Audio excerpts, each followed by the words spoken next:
Live from New Delhi, you're watching DD India News Hour, India's voice to the world. I'm Mark Lynn. Namaskar. Coming up in the next hour. Lebanon's Hezbollah says 3 dead in pager explosions and more than 1,000 injured when pagers explode across Lebanon. Iran's ambassador to Lebanon is also injured in this explosion.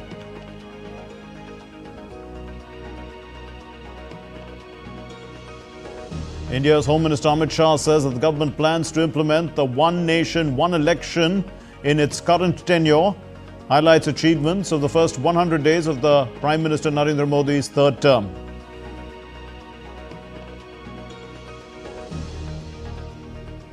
Jammu and Kashmir is all set to vote on Wednesday in the first assembly election after the abrogation of Article 370.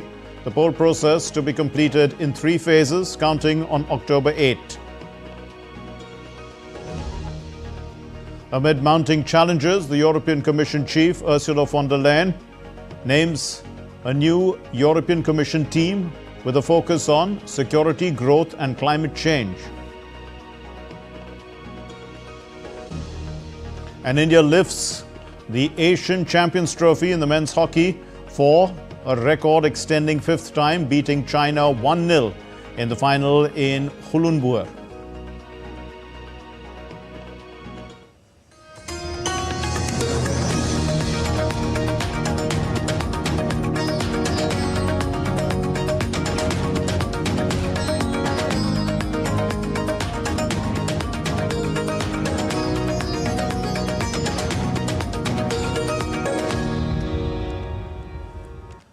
In big news that's coming in, more than 1,000 people, including Hezbollah fighters and medics, have been injured and at least 3 people have been killed on Tuesday when pagers used for communication exploded across Lebanon. This is according to security sources. Hezbollah, they have said that these detonations were the biggest security breach that they've had in nearly a year of conflict with Israel. The explosions, which began at around 3:45 p.m. local time there, continued for about 1 hour. And the exact method of the detonation is unclear. And the Lebanese internal security forces, they've reported that these blasts affected several wireless communication devices, particularly in Beirut's southern suburbs. CCTV footage from a Beirut supermarket captured a man's bag exploding. The location was confirmed by matching floor tiling and ceiling patterns. And for more on the story, we are joined by Akshay Dongre, who's following the story for us, and Lieutenant General Sanjay Kulkarni, former Director General of Infantry. Akshay, unusual, to hear this kind of thing, but it's still unclear how these pagers were detonated. Tell us a little bit about what's going on. Well, it appears to be total panic in Lebanon right now, especially when we talk about southern Beirut, which has been considered as the stronghold of Hezbollah. This is the place from where most of the Hezbollah commanders operate. And the way this incident, or rather these attacks have been carried out across the Hezbollah leadership is quite unique. In fact, it has unprecedented that this kind of security breach has been done during an active warfare. Now, Israel was aware that the commanders of Hezbollah and the other important officials of Hezbollah leadership were using pagers instead of mobile phones for usual communication, especially for important communication, because of the security breach that they feared of the telecommunication lines being tapped, and that is why the pagers were being used. Now, pagers are old technology. However, from what we are hearing from our sources, the fact that the Hezbollah had procured these pagers that are in question right now, that in fact are reportedly detonating. And in fact, they detonated in a synchronized time. They were bought only a couple of months before, which can in fact point out to a larger sabotage that could have taken place as far as the communication line and the way the Hezbollah top leadership is concerned. Now, it's not just the member of the MP of Hezbollah, the son of Hezbollah MP that is injured, but also from our sources are also hearing that Iranian ambassador may also be one of the people who is injured. Now we are hearing that thousands of people are injured in this kind of pager blasts that have taken place across the country. But in fact, this is quite interesting, along with worrying that how sabotage can take place in these kind of active warfares, and how it can threaten. These kind of technologies can actually threaten not just active war zones, but civilian life as well. With these kind of technologies going into the wrong hands, can also threaten not just commanders of military, but also civilian leadership of any country. So at one time, it is fascinating the way these kind of attacks, coordinated attacks, have been carried out, and nobody had an idea about it in an organization like Hezbollah that is right now in an active war zone. But this is quite worrying as well. Back to you, Mark. Indeed, we are also joined by General Kulkarni, who can throw light on this type of an attack. General Kulkarni, unprecedented. Akshay was saying that these are probably new pagers that were bought recently, but if phones, mobile phones, pagers can all be converted into weapons and handled remotely, what's the future of warfare like?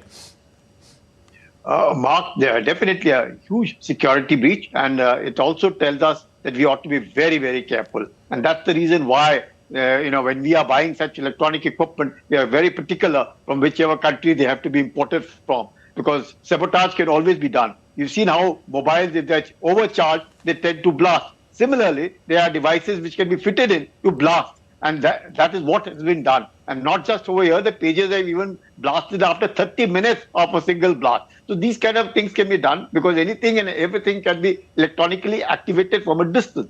And therefore, a remote control, all that is required. And once a particular, a frequency which have been feeded into, obviously that has been done. And that is why it's such a massive security breach. And they probably must have thought that mobiles can be, hacked and then the communications can be tagged along. But they probably felt that the pages were more safer.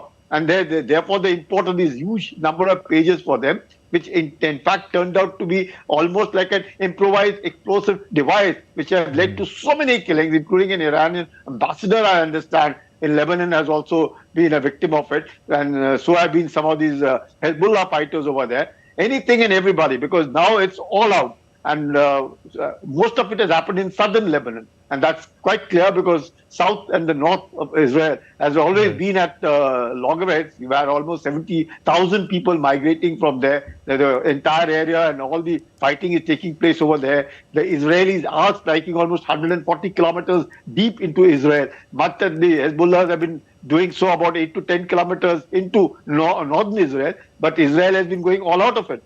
Though nobody has claimed, but definitely it's a huge security breach and an improvised explosive device which has been triggered remotely, leading to so many casualties. Yeah. Indeed, Akshay, if we look at, there have been cases where software has been breached through hackers, and people are concerned. That ordinary cell phones can be through a phone call, from some unknown source, and then it can just be activated. There are things inside cell phones that can explode, batteries, for instance. Things are quite unusual now. This has certainly changed the way people have to look at things, especially since these kind of technologies exist. Well, absolutely. In fact, I think that from what we are hearing from Lebanon, especially right now, is that the top Hezbollah leadership is trying to ascertain that how this security breach took place. First is that. Second is also the way, like General Kulkarni was mentioning, how a pager can be converted into an improvised explosive device. That is an IED, using frequencies to trigger the charge. Now, we also have to keep in mind that the Hezbollah leadership is also trying to ascertain that whether the pagers that were bought, they were already sabotaged, waiting for the right opportunity, or whosoever has, because the Israeli authorities have not taken responsibility and they have not issued any statement. So we clearly cannot confirm that who exactly was behind this particular coordinated blast. So it has to be ascertained as well, and this concerns not just Lebanon but the governments across the world, that what what was the modus operandi of this operation, whether the pagers were fitted and sabotaged even before being handed over to Hezbollah leadership and the fighters, or was it some kind of a software that the authorities, whosoever has in fact coordinated this attack, were they able to breach the pager and turn it into turn the equipment, as you were rightly mentioning, that there are batteries, there are wiring, there are chips inside the pagers as well, anything electronic. Were the software changed or sabotaged in a way to convert these items of a pager into an IED? So that has to be ascertained. If it is the latter, it is a concern not just for Lebanon or Hezbollah, but the entire world. Back to you, Mark. Right. General Kulkarni, the Hezbollah strongholds have been targeted across Lebanon, so it obviously was a targeted attack. And I mean, from a military strategy point of view, how would you look at this? I mean, they were taken completely by surprise. Totally, because Hezbollah has been, rather, I would say, quite a huge nuisance value to Israel. And Israel really doesn't know how to handle it at this point of time, because Gaza itself, they've been finding it extremely difficult for such a long time to tackle. And now Hezbollah on and off have been targeting especially northern Israel, and where a huge, about 35,000 people had to vacate northern Israel. Another 35,000 of southern Lebanon have vacated. So that's a huge migratory population and a pressure which is building on Israel, that they are unable to tackle Hezbollah. In that context, they see an Hezbollah pressurizing Israel, though Israel hasn't claimed anything like that. But I have no doubt in my mind that it is absolutely a targeted thing, and this will be something which is there. Anything which is electronic, anything which has a chip, anything which can be monitored remotely, it can't be compromised. And there it is. It's absolutely clear and clean that so many pages, and they thought that they wouldn't want to go through mobile and pages. There is pressure on Israel. There is pressure on Hezbollah, and Hezbollah definitely has been caught. And Israel now needs to be more vigilant, because there would be some kind of retaliatory action, which Hezbollah will obviously be doing it. And still, of course, but General Kulkarni, nobody has claimed. General Kulkarni, what amazes people is that Hezbollah was using this system of pagers because it's an outdated system, so that, probably they thought that it was free from these kind of influences. And they have their own system of communication, and it has been breached. So there really is no way in which, systems of communication which are using electronic devices are basically free of any tampering these days. Absolutely. Nothing is free. Anything and everything can be compromised. The manufacturer actually knows how it has to be hacked, how it has to be compromised, and what can lead to a blast. It's just a question of safety measures to be introduced, and more of trust when you deal with firms, that those firms aren't doing anything like that. And now we've got to be very careful, because anybody and anything can happen.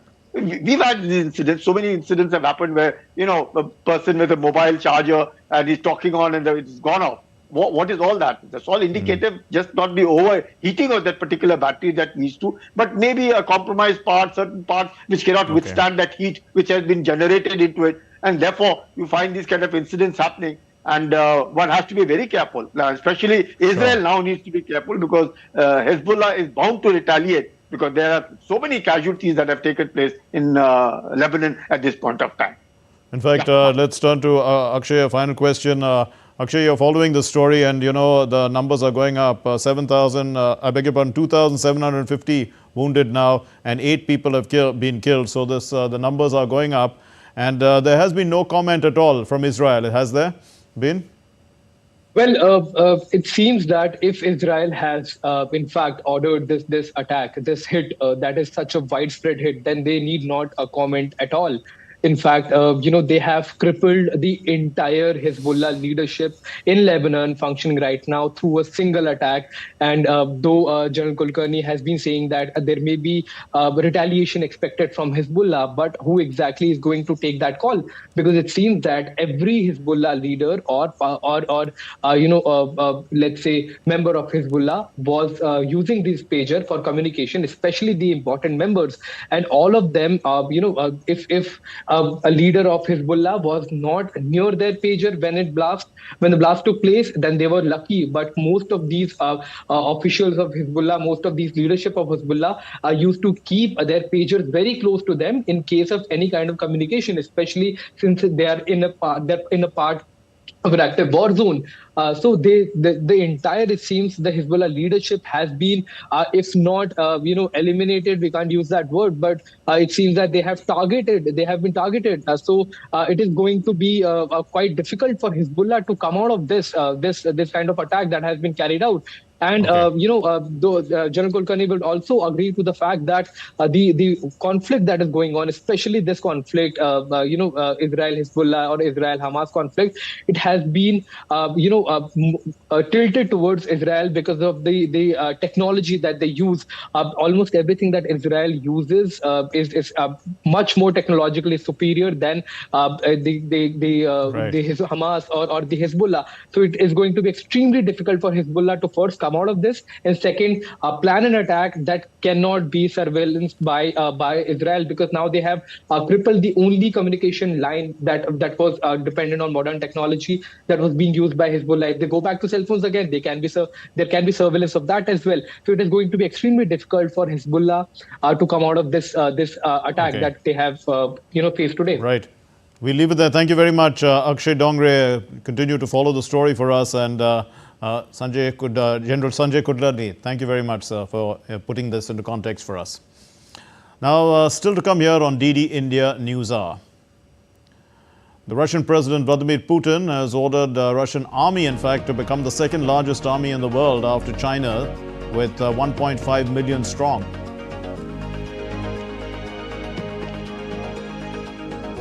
And Azerbaijan sets out ambitions for COP29 summit. The leaders unveil climate funding and energy storage goals.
You're watching DD India News Hour. I'm Mark Lynn. And moving on to our main story, in fact, the Modi 3.0 government has completed 100 days in office, and the first 100 days have seen the pace of reforms and development maintained, and the country continues its rise on the global stage. This report looks at some key highlights and signals. It has been 100 days since the Modi 3.0 government took office, and by all indicators, the country is performing very well. The country's stock markets are booming, with the aptly titled Sensitive Index up 6,300 points. Much like the market's confidence, India's rise on the global stage continues unabated. Prime Minister Narendra Modi's visit to Russia, Austria, Poland and Ukraine reaffirmed India as a major geopolitical power. The visits signalled India's willingness to help resolve the Russia-Ukraine conflict. Prime Minister Modi went to Russia in July. He went to Ukraine he had actually met President Zelensky in Italy in June. And then he went to Kiev in August. Obviously, both in Moscow and in Kiev, he had fairly detailed, long discussions with the two presidents concerned. You know, for us, this is not about a process or about being seen to do something. What is important for us is the reality of the conflict that is taking place today. So if we are always open to any step that is serious, that is impactful, and that is, in our view, a step towards peace. During his visit to Russia, Prime Minister Modi received Russia's highest state award, the Order of St. Andrew the Apostle, for his contribution to fostering India-Russia ties. While in Austria, both India and Austria recognize their balanced approaches to the Russia-Ukraine conflict, maintaining diplomatic and commercial relations amid global tensions. The Indian Prime Minister also visited Brunei and Singapore, both strong economies in Southeast Asia, thereby further boosting India's Act East policy and its Indo-Pacific vision. India has always offered assistance to countries facing the brunt of natural disasters like earthquakes and floods. India sent 55 tons of goodwill aid, including dry rations, clothing, medicines and water to Vietnam, Myanmar and Laos in the wake of Cyclone Yagi. On the home front, policies continued to channel government expenditure into multipliers like infrastructure and priorities like agriculture, youth, women and housing. Home Minister Amit Shah at a press conference in Delhi said that the Modi 3.0 government had launched projects worth 15 lakh crore rupees or around $180 billion in its first 100 days. Clearly, this reflects strong commitment towards growth.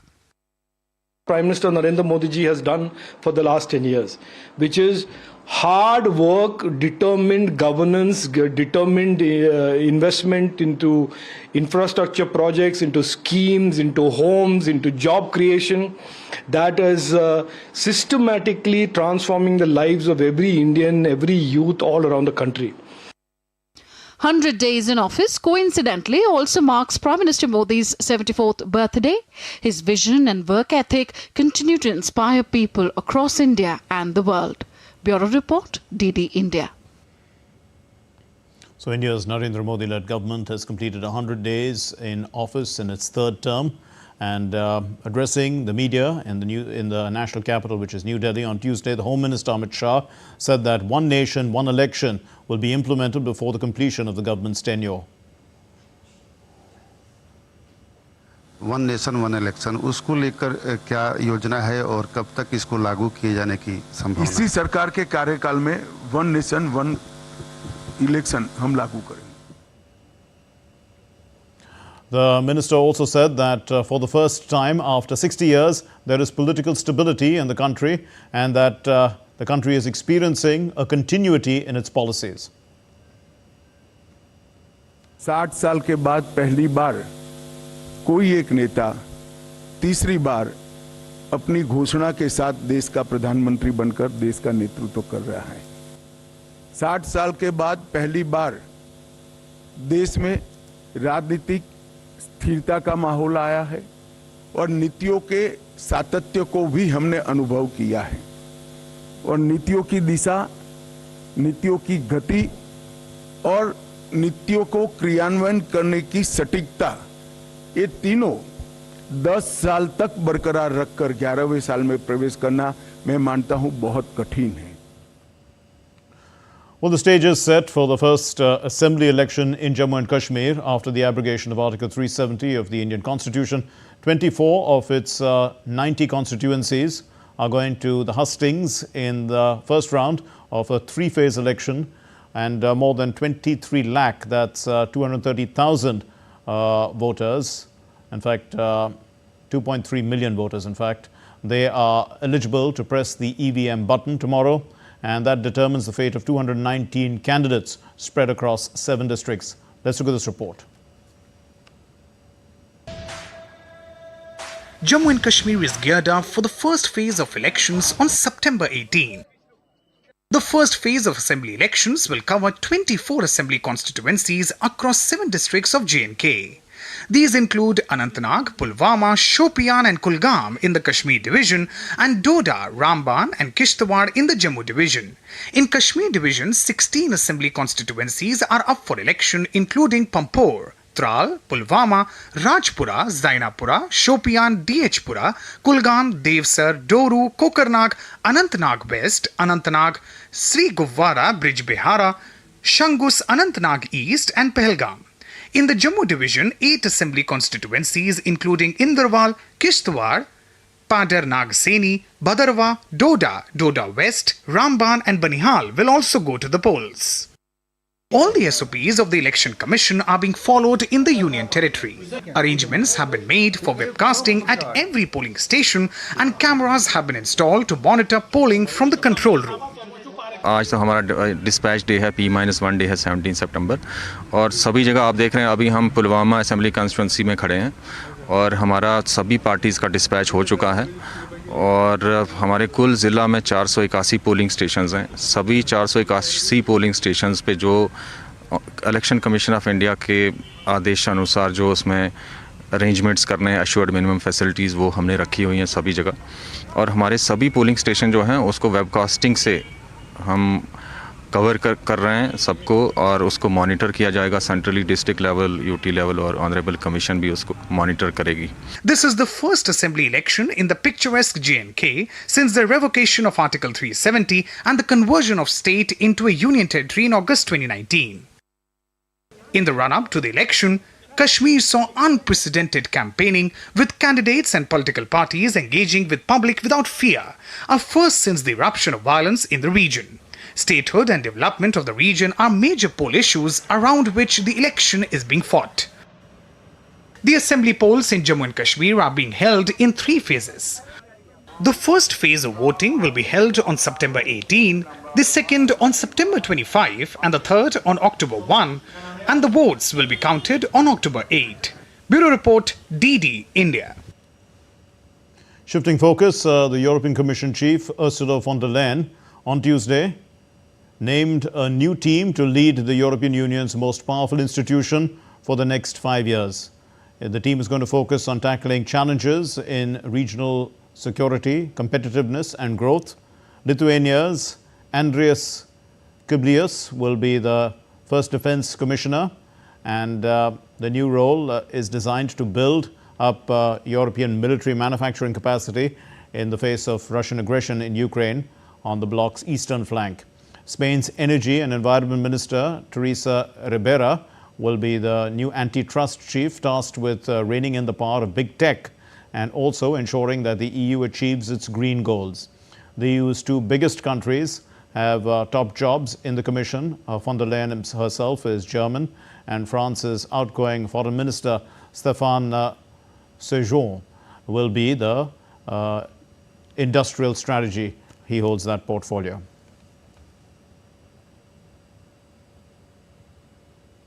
First, it's about strengthening our tech sovereignty, our security and our democracy.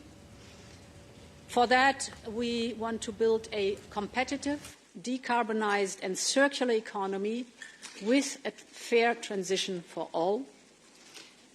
We will only be able to do that if we design a bold industrial strategy with innovation and investment at its heart.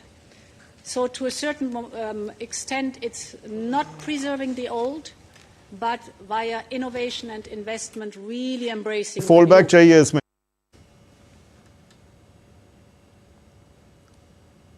Well, as the Russia-Ukraine conflict continues, President Vladimir Putin has expanded the expanded the Russian military to 2.38 million, making it the world's 2nd largest.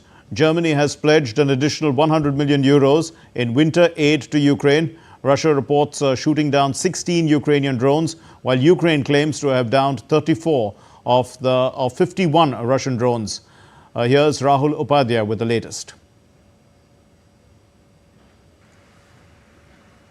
As the conflict continues, Russian President Vladimir Putin has signed an official order to increase the number of Russian armed forces. This move will make Russia the 2nd largest military in the world after China.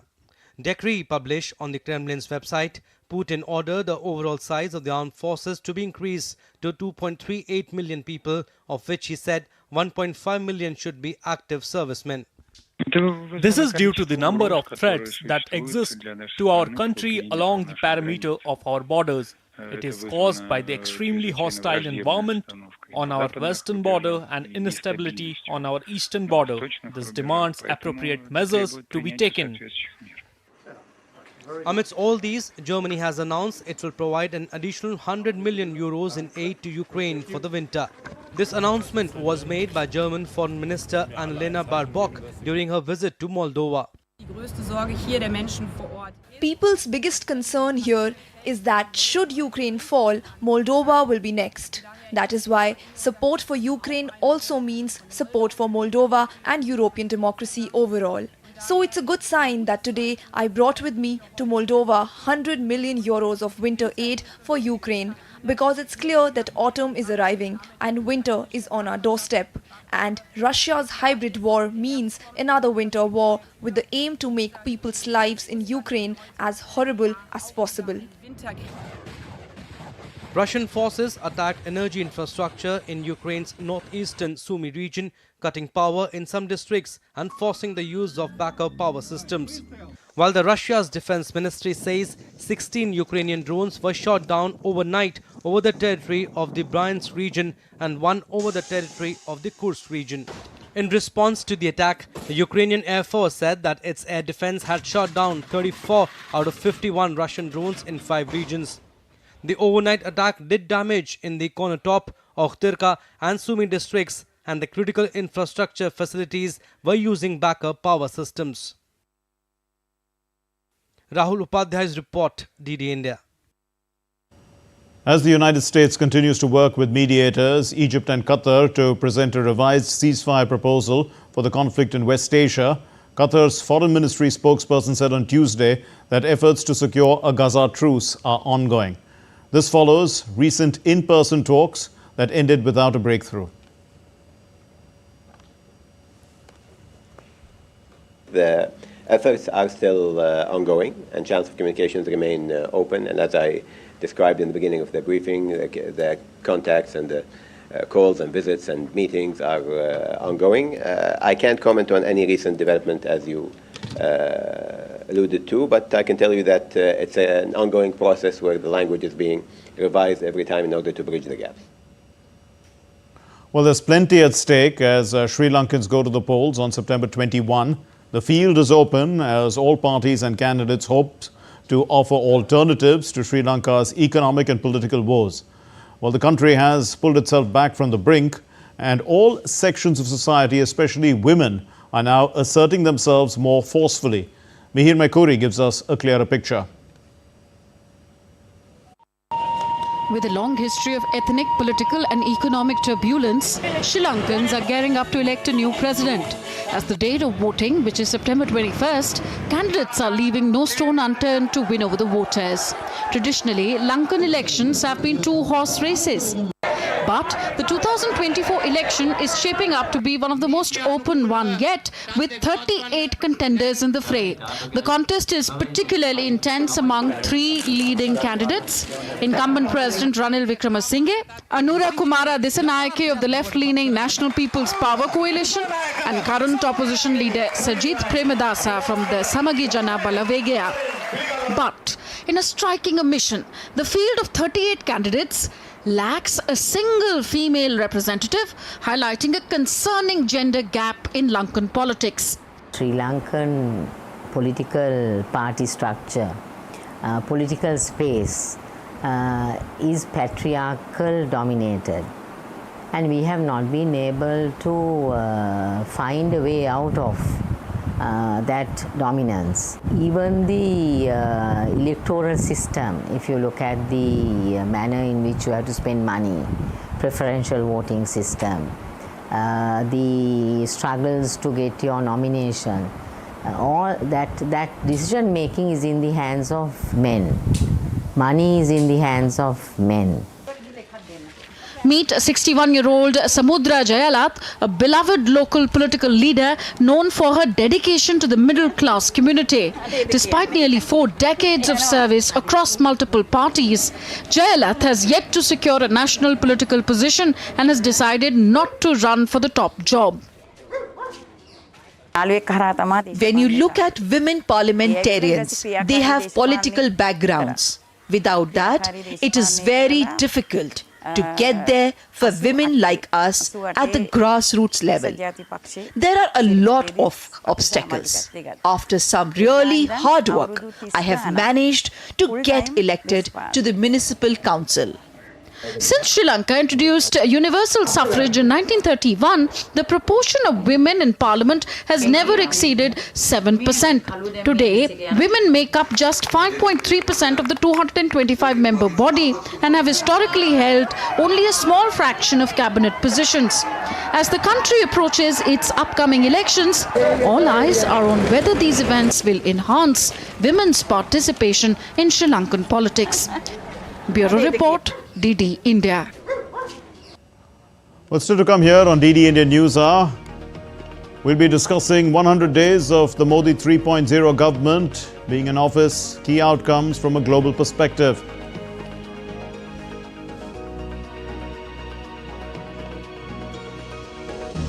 PM Modi launches Subadra, the largest women-centric scheme of the government of Odisha. And Ganesh Visarjan, or the immersion of 2024, is being celebrated with traditional fervour.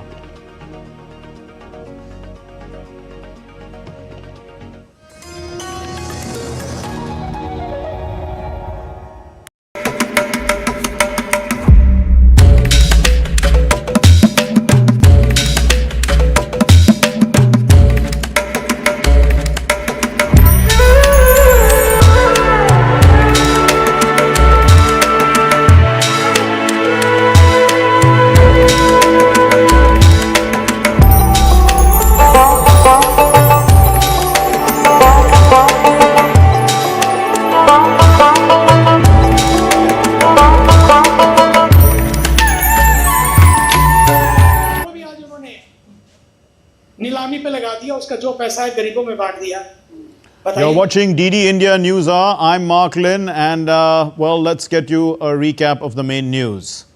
Several killed and 2,750 wounded in pager detonations across Lebanon. Hezbollah terms it the biggest security breach.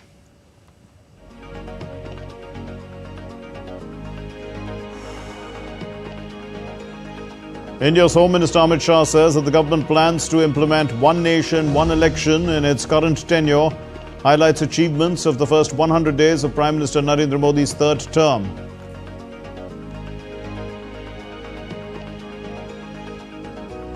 And Jammu and Kashmir is all set to vote on Wednesday for its first assembly election after the abrogation of Article 370. The poll process is to be completed in 3 phases, counting on October 8.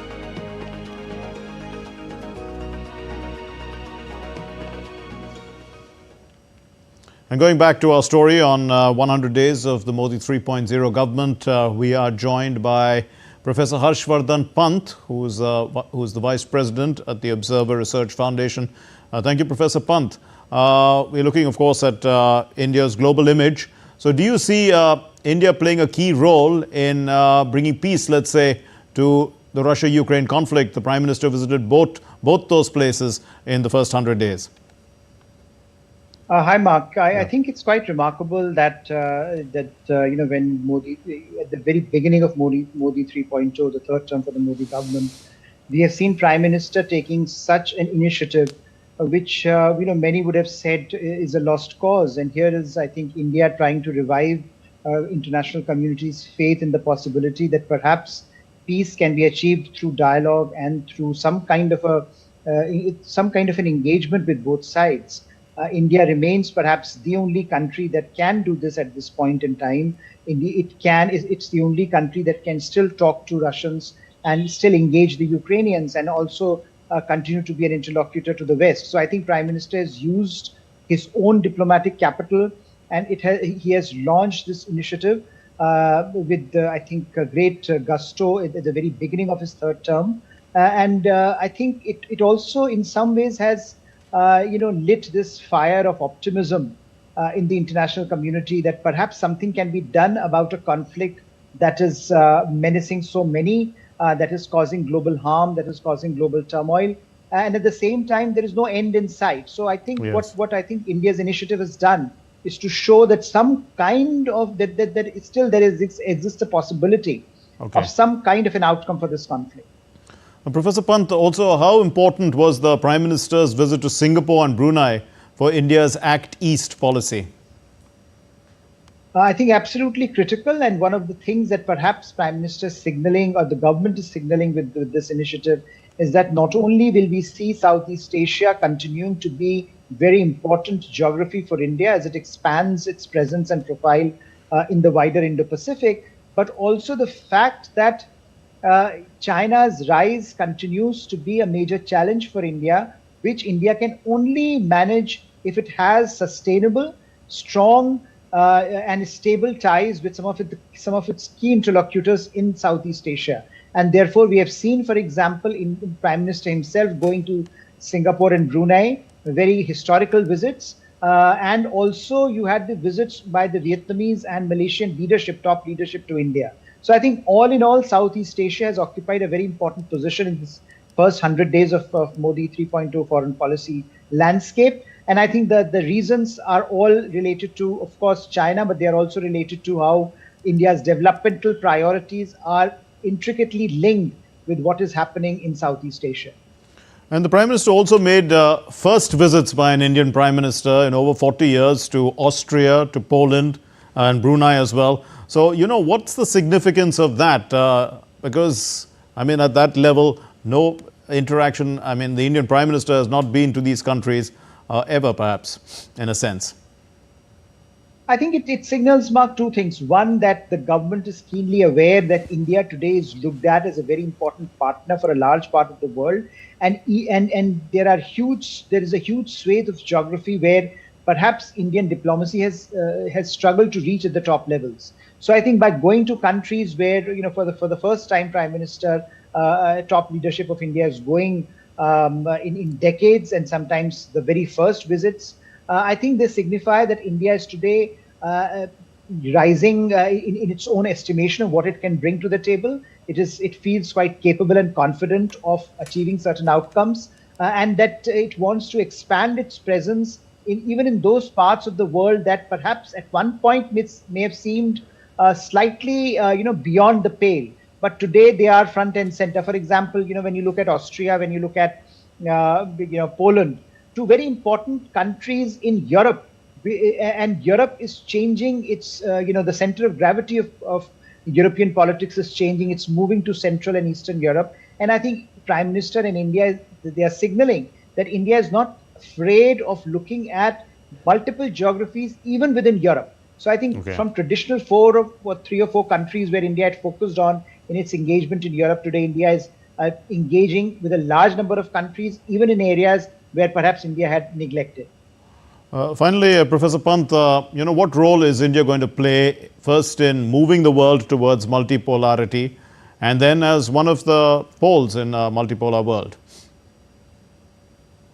I think, when you look at the trajectory of not only the first 100 days of Modi 3.0, but also I think the last decade, one of the things that India is consistently underlining that India wants to retain that strategic autonomy to decide what is best for India. India wants to retain that space to maneuver within the larger global order as it undergoes a transformation. And India wants to emerge as a leading power in its own right, a country that looks at issues on the merits and decides what is best for its own interests, but also what is good for the larger global community. So therefore, for India, multipolarity means greater diversity, the ability of countries to decide issues on their own merits, and also this ability to contribute to the global order in ways that perhaps unipolarity or bipolarity does not allow them to. So I think for India, this is very important to multipolarity is not simply a slogan, but an idea that needs operationalization at the ground level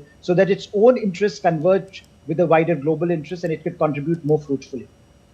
We'll leave it there. Thank you very much, Professor Harshvardhan Pant. Thank you for enlightening us on the direction of India's foreign policy in the first 100 days of the Modi 3.0 government. Thanks, sir. Now, in more international updates, Pakistan's constitutional package has failed to make its way to Parliament even on Tuesday as the government deferred presenting the proposed amendments.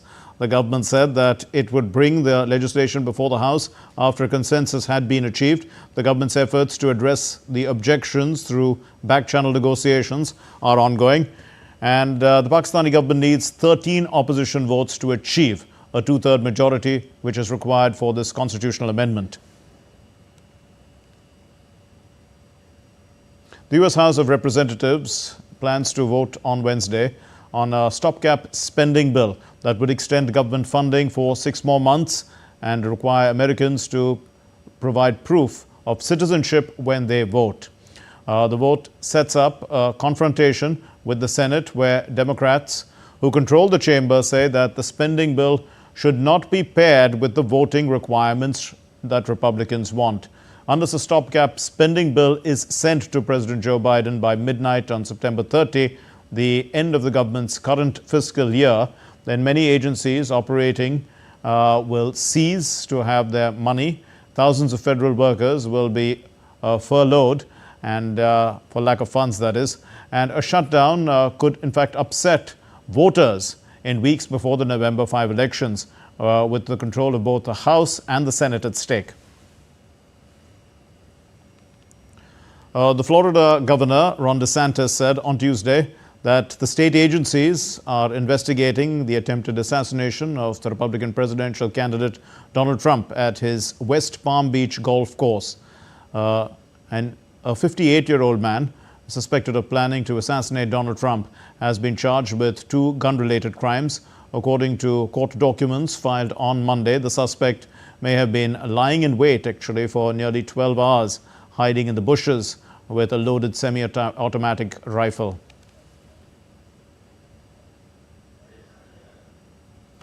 Has jurisdiction over the most serious, straightforward offense, which is attempted murder.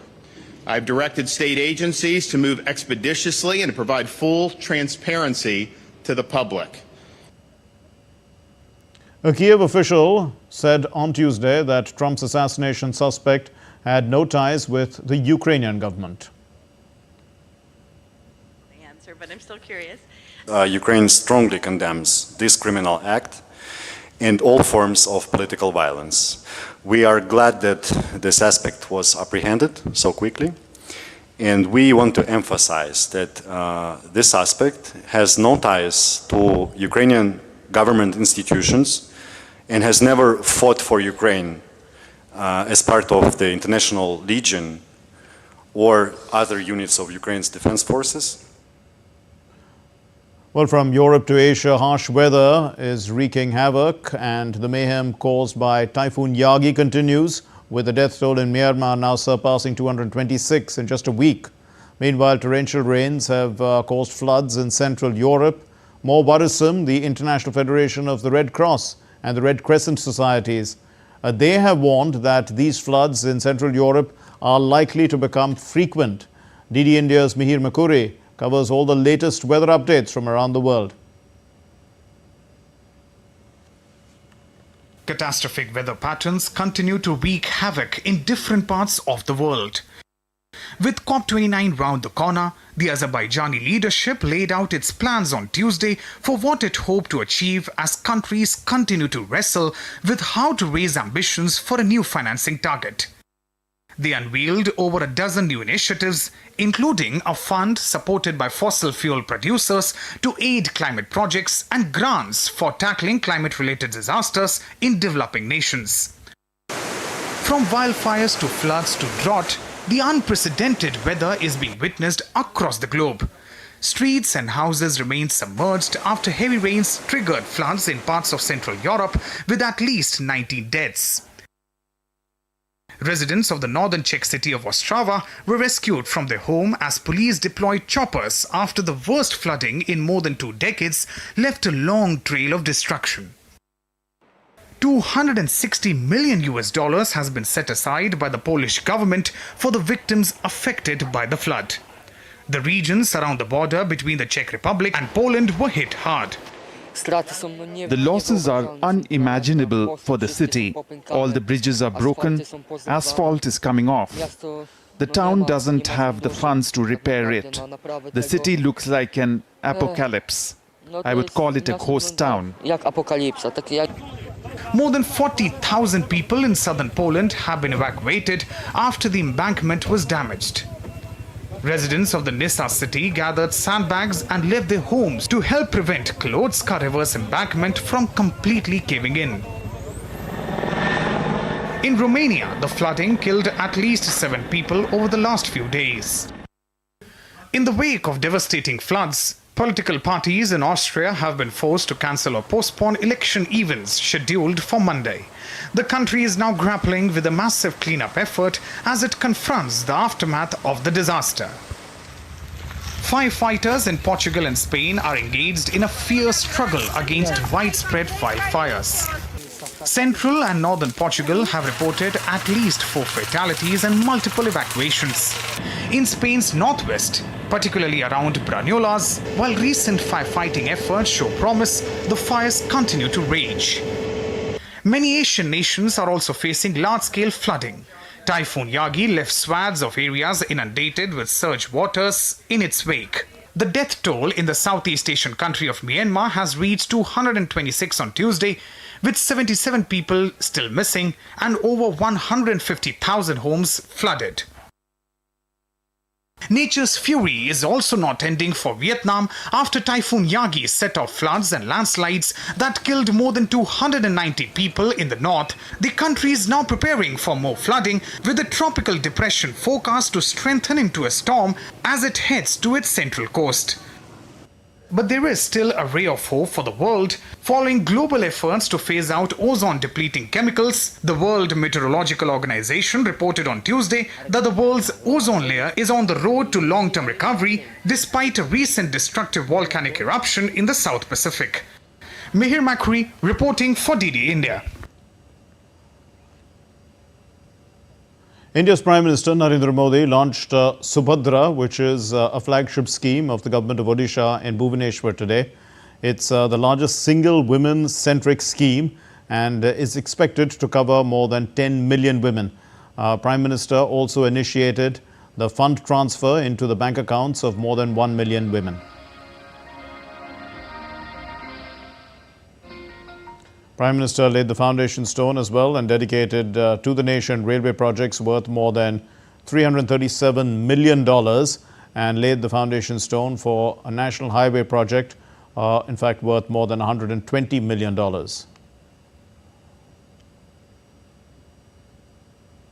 The Prime Minister released the first installment of assistance to nearly 1 million beneficiaries under what's called the PMAYG. Of around 14 states and handed over house keys, in fact, to the Pradhan Mantri Awas Yojana, Gramin and urban beneficiaries. Addressing the gathering, the Prime Minister pointed out that any nation moves faster only when participation of half its population, which are women, is equal. The Prime Minister said that the advancement of women and their empowerment will be key to Odisha's development. Bhajpa की नई सरकार ने अपने सबसे शुरुआती फैसलों में ही सुभद्रा योजना की सौगात हमारी माताओं बहनों को दी है। इसका लाभ उड़ीसा की 1 करोड़ से ज्यादा महिलाओं को मिलेगा। इस योजना के तहत महिलाओं को कुल 50,000 रुपये की राशि दी जाएगी। ये पैसा समय समय पर आपको मिलता रहेगा। ये राशि सीधे माताओं बहनों के बैंक खाते में भेजी जाएगी। Well, India's top court completed its hearing on a suo motu case regarding the alleged rape and murder of a doctor at a Kolkata hospital last month. A 3-judge bench headed by Chief Justice of India considered a fresh status report submitted by the Central Bureau of Investigation, which said that it is disturbing and cannot be discussed in the open court. So the Supreme Court ordered that the West Bengal government should not take any action against the doctors if they return to work. Meanwhile, the West Bengal government has appointed Dr. Kostav Nayak as the new director of the Institute of Health and Family Welfare, and Manoj Kumar Verma is the new Kolkata Police Commissioner. To tackle safety security measures in hospitals, a special task force is also headed by the Chief Secretary, and it has been formed to address any future grievances from doctors.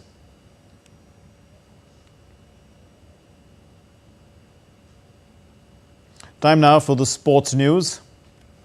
And the Indian men's hockey team clinched the Asian Champions Trophy for a second time in a row after defeating China 1-0 in the final in Hulunbuir city.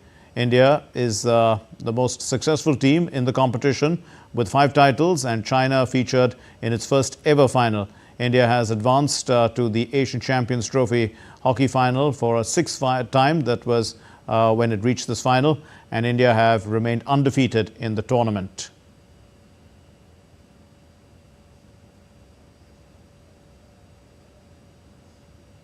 India won via a field goal, and 1-0 was India really did well to win this tournament.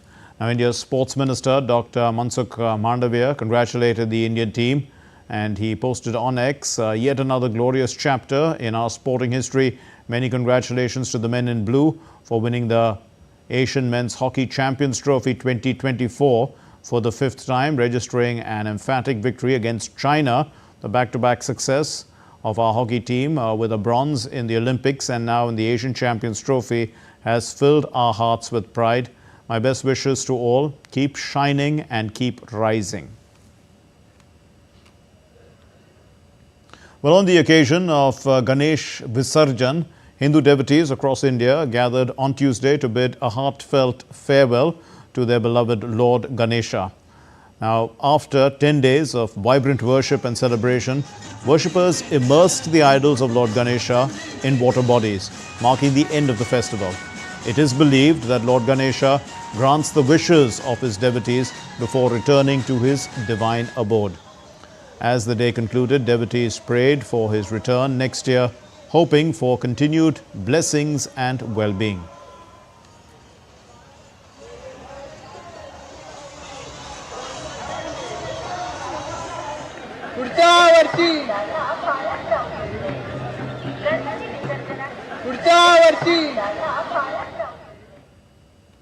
Well, that's all we have in this edition of DD India News Hour. Let's know your thoughts on the news of the day.